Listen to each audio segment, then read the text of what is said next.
A Justiça Federal no Paraná condenou o ex-presidente Lula por corrupção e lavagem de dinheiro na ação penal sobre o sítio de Atibaia, no interior de São Paulo. Na sentença, a juíza Gabriela Hart afirmou que Lula recebeu vantagem indevida em decorrência do cargo de presidente, de quem se exige um comportamento exemplar enquanto maior mandatário da República. Lula foi condenado a 12 anos e 11 meses de prisão por corrupção e lavagem de dinheiro. Segundo a juíza, ele recebeu R$870 mil em propina da OAS e da Odebrecht por meio da reforma e decoração do sítio de Atibaia. As obras começaram em 2010, no fim do segundo mandato de Lula, e terminaram em 2014. Gabriela Hart considerou que o ex-presidente Lula teve ciência das obras realizadas pela Odebrecht em seu benefício e da sua família, porque foi informado sobre o seu cronograma pelo empresário Emílio Odebrecht.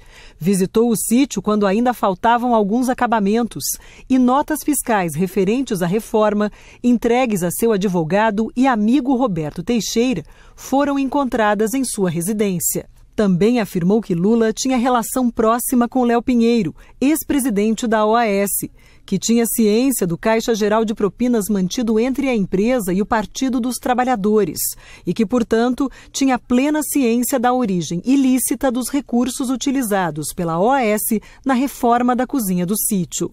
Mas a juíza declarou não haver provas de que o ex-presidente soubesse das reformas na fase inicial, quando foram realizadas pelo pecuarista e amigo de Lula, José Carlos Bunlai, ao contrário do que os procuradores afirmavam na denúncia. De acordo com Gabriela Hart, a prova é clara ao imputar à falecida esposa do ex-presidente, dona Marisa Letícia, o pedido a Bunlai para que realizasse a reforma em proveito de sua família. O sítio não está em nome de Lula, mas na decisão a juíza considerou que ficou amplamente comprovado que a família do ex-presidente Lula era frequentadora assídua no imóvel, bem como que o usufruiu como se dona fosse, e que, sendo proprietário ou não do imóvel, é fato incontroverso que foram efetuadas reformas e comprados objetos para atender interesses de Luiz Inácio Lula da Silva e de sua família. Como provas da participação de Lula, a juíza considerou depoimentos de delatores, testemunhas e outros réus, além de trocas de mensagens, planilhas de pagamentos, laudos e notas fiscais. É a segunda condenação de Lula na Lava Jato. A primeira, pelo caso do triplex do Guarujá, foi de 12 anos e 1 mês no julgamento de segunda instância. O ex-presidente cumpre pena em Curitiba desde abril do ano passado. A unificação das penas será feita pela juíza responsável pela execução penal, Carolina Lebos. O ex-presidente da OAS, Léo Pinheiro, e o pecuarista José Carlos Bunlai foram condenados por lavagem de dinheiro em regime semiaberto. O advogado Roberto Teixeira, o proprietário formal do sítio, Fernando Bittar, e o ex-diretor da OAS, Paulo Gordilho, foram condenados por lavagem de dinheiro com pena em regime aberto. Delatores da Odebrecht também foram condenados no processo, mas devem cumprir as penas previstas nos acordos. O ex-assessor da presidência, Rogério Pimentel, foi absolvido. E o ex-executivo da OAS, Agenor Medeiros, teve o processo extinto. A juíza Gabriela Hart determinou ainda o confisco do sítio de Atibaia e estabeleceu o valor mínimo de reparação dos danos causados, R$85 milhões. A defesa de Lula declarou que vai recorrer contra a sentença e alegou perseguição política do ex-presidente. Segundo a defesa, mais uma vez, a Justiça Federal de Curitiba atribuiu responsabilidade criminal ao ex-presidente, tendo por base uma acusação que envolve um imóvel do qual ele não é proprietário, e também o que chamou de um caixa geral, e outras narrativas acusatórias referenciadas apenas por delatores generosamente beneficiados. A defesa de Lula afirmou ainda que a decisão desconsiderou as provas de inocência apresentadas nas alegações finais, protocoladas há menos de um mês, com o exame exaustivo dos 101 depoimentos prestados no curso da ação penal, laudos técnicos e documentos anexados aos autos. A defesa de José Carlos Bunlai afirmou que o cliente nunca contribuiu financeiramente com as reformas do sítio, que a sentença não aponta a origem nem a ilicitude dos valores que seriam objeto da suposta lavagem de dinheiro e que a pena e o regime impostos ao pecuarista são desproporcionais. A OAS afirmou que tem contribuído com a Justiça, prestando todos os esclarecimentos e que o foco da nova administração é concluir os acordos de leniência e seguir com os negócios. A Odebrecht declarou que tem colaborado com as autoridades para esclarecer os fatos narrados pela empresa e seus ex-executivos e que está comprometida com uma atuação ética, íntegra e transparente. A defesa de Léo Pinheiro afirmou que respeita a decisão, que o cliente colaborou e está disposto a continuar colaborando com a Justiça. A defesa de Marcelo Odebrecht declarou que o cliente segue colaborando com a Justiça. Roberto Teixeira afirmou que vai recorrer contra a sentença, que há uma clara intenção de criminalizar a advocacia, que em quase 50 anos como advogado jamais praticou qualquer ato ilícito e sempre pautou sua conduta na ética e na legalidade. A defesa de Fernando Bittar declarou que o cliente foi absolvido da maioria das acusações, que vai recorrer contra a condenação por lavagem de dinheiro e frisou que o próprio Ministério Público Federal reconheceu que ele é o dono do sítio. O Partido dos Trabalhadores declarou que a juíza tratou o mesmo depoente, José Aldemário, conhecido como Léo Pinheiro, como se fossem duas pessoas diferentes. Nós não tivemos retorno da defesa de Emílio Odebrecht e não conseguimos contato com a defesa de Paulo Gordilho.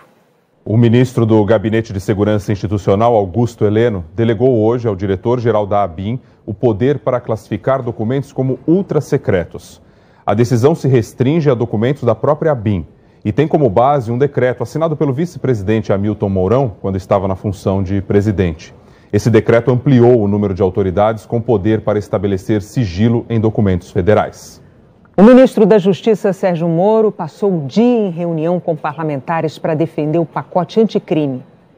O ministro Sérgio Moro se reuniu com o presidente do Senado, Davi Alcolumbre, do Democratas. Foi apresentar o pacote de combate à corrupção e ao crime organizado. O projeto, que altera 14 leis, ainda vai ser entregue ao Congresso. A tramitação vai começar pela Câmara, justamente onde Moro passou parte da tarde reunido com a Frente Parlamentar da Segurança Pública, a chamada Bancada da Bala. Um encontro fechado, apenas para os deputados. O ministro falou durante quase 2 horas, repetiu várias vezes que o governo quer receber sugestões. Moro voltou a defender a proposta que trata da legítima defesa no caso de policiais em serviço, o chamado excludente de ilicitude, uma promessa de campanha do presidente Jair Bolsonaro. Temos a legítima defesa prevista no Código Penal, nós apenas descrevemos na lei situações que podem acontecer em concreto que já seriam reputadas como caracterizadoras da legítima defesa.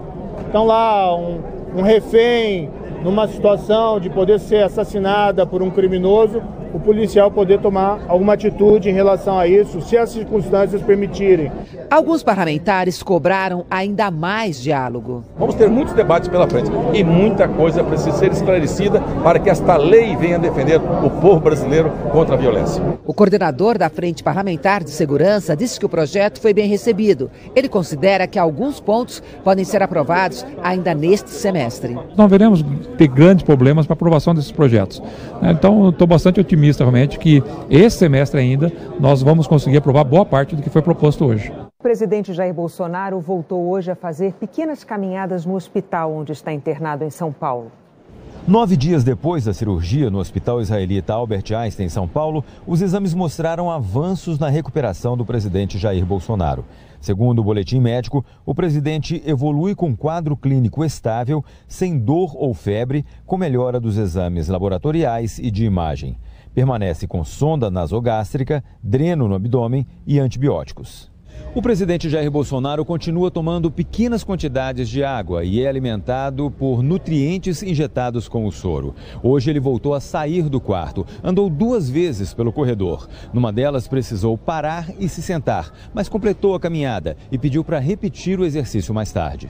O porta-voz da presidência disse que não há previsão de alta. Informou também que Bolsonaro fez despachos oficiais ontem e que hoje conversou por telefone com o ministro Carlos Alberto dos Santos Cruz, da Secretaria de Governo, sobre assuntos pessoais. Muito mais o ministro querendo saber como ele se encontrava e, efetivamente, em termos de despacho, ele hoje não teve essa ação, não teve esse trabalho.